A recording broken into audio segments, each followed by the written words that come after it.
Assalamualaikum warahmatullahi wabarakatuh. Perkenalkan, saya Nabila Ataya Kautsarani dengan NIM akhir 133. Di sini saya mau mereview buku karya Pak Agus Hermawan yang berjudul Konseling dan Psikoterapi Islam. Oke, kita langsung masuk aja ke halaman pertama. Jadi di halaman pertama ini tertulis bahwa penulisnya adalah Bapak Agus Hermawan, SPDI, MA, dan diterbitkan di Yayasan Haji Kartini di Kota Kudus. Untuk cetakan pertama dari buku ini diterbitkan pada tahun 2024, jadi masih fresh banget teman-teman. Oke, sekarang kita next ke biografi yang lebih dalam dari penulis, yaitu Bapak Agus Hermawan. Jadi Bapak Agus ini lahir pada 22 Agustus tahun 1978 dan beliau merupakan putra bungsu dari 3 bersaudara oleh pasangan Ki Sambodro Trahnotobratan, Pangeran Wijilima, dan merupakan keturunan ke-14 dari Raden Mas Said, Sunan Kalijaga, Kadilangu, Demak. Jadi dari sini kita tahu bahwa beliau ini lahir dari keluarga seorang pendakwah. Jadi beliau melanjutkan silsilah dakwah tersebut, salah satunya dengan cara menciptakan buku Konseling dan Psikoterapi Islam. Oke teman-teman, kita langsung masuk aja mereview bab 1. Jadi bab 1 ini berjudulkan pengertian, fungsi, tujuan, metode, prinsip, persamaan dan perbedaan dari konseling dan psikoterapi Islam. Oke, pertama-tama kita masuk ke dalam konseling Islam dulu teman-teman. Jadi konseling ini dalam bahasa Inggris bertuliskan yaitu counseling, yang berarti nasihat, anjuran atau pembicaraan. Nah, di sini Pak Agus memasukkan berbagai istilah dari konseling Islam teman-teman. Banyak, jadi Pak Agus memasukkan banyak grand teori. Salah satunya yaitu Peterson pada tahun 1959 menyebutkan bahwa konseling adalah proses yang melibatkan hubungan antar pribadi dengan seorang terapis dengan satu atau lebih klien, di mana terapis menggunakan metode-metode psikologis. Kalau konseling Islam sendiri kurang lebih sama dengan konseling, namun penerapannya menggunakan Al-Quran dan Sunnah, seperti itu teman-teman. Selanjutnya yaitu untuk tujuan dan fungsi dari konseling Islam. Yang pertama yaitu untuk remedial dan rehabilitasi. Yang kedua untuk fungsi edukatif dan pengembangan, dan yang terakhir adalah untuk fungsi preventif atau pencegahan. Selanjutnya di prinsip-prinsip konseling Islam, Pak Agus memasukkan 5 prinsip. Salah satunya yaitu berparadigma kepada wahyu dan ketauladanan pada para nabi, rasul, dan ahli warisnya, seperti itu. Selanjutnya kita masuk ke psikoterapi Islam. Jadi pengertian psikoterapi Islam itu adalah pengobatan penyakit dengan cara menerapkan teknik khusus pada penyembuhan penyakit mental dan pada kesulitan-kesulitan menyesuaikan diri, dan penyembuhan lewat keyakinan agama dan diskusi persoalan dengan para guru dan teman. Jadi melalui persoalan agama teman-teman, salah satunya contohnya dengan berzikir, dengan sholat, dengan bacaan doa, pendalaman makna Al-Quran, atau bisa juga dengan melakukan sholat taubat, seperti itu. Untuk objeknya yaitu yang pertama ada mental, spiritual, moral, dan fisik.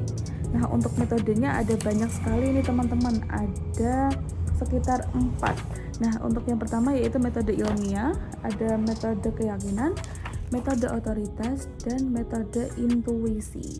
Selanjutnya yaitu fungsi dari psikoterapi Islam, yaitu untuk pencegahan, kemudian untuk penyembuhan dan perawatan atau sebuah treatment, dan selanjutnya adalah untuk pensucian atau pembersihan. Nah, untuk persamaan dan perbedaannya, persamaannya yaitu sama-sama untuk membantu dan memberikan perbaikan kepada klien. Nah, untuk perbedaannya di sini Pak Agus cantumkan cukup banyak dalam kolom. Salah satunya yaitu konseling berpusat pada pandangan masa kini dan masa yang akan datang, sedangkan psikoterapi berpusat pada pandangan masa lalu dan melihat masa kini dari individu, seperti itu. Oke teman-teman, kita lanjut ke bab 2.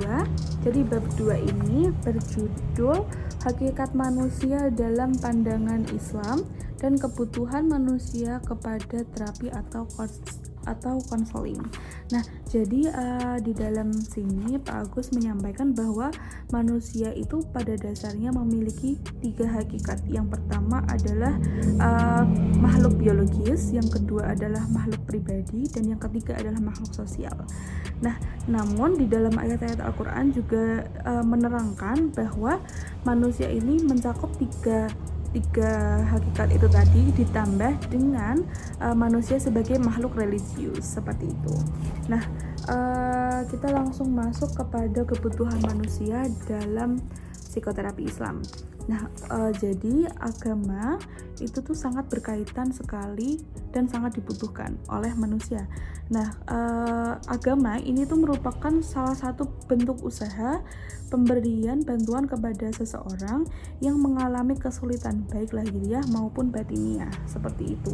Nah, bantuannya yaitu berupa pertolongan di bidang mental dan spiritual agar orang yang bersangkutan mampu mengatasinya dengan kemampuan yang ada pada dirinya dan kemampuan kekuatan iman tertakluk pada Tuhan seperti itu. Kita langsung lanjut ke bab 3 teman-teman.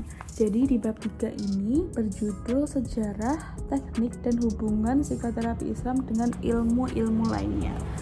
Oke, jadi untuk sejarah sendiri psikoterapi Islam ini cukup panjang teman-teman. Jadi Pak Agus memasukkan dari bahkan dari tahun Masehi hingga terbaru hingga tahun-tahun akhir ini.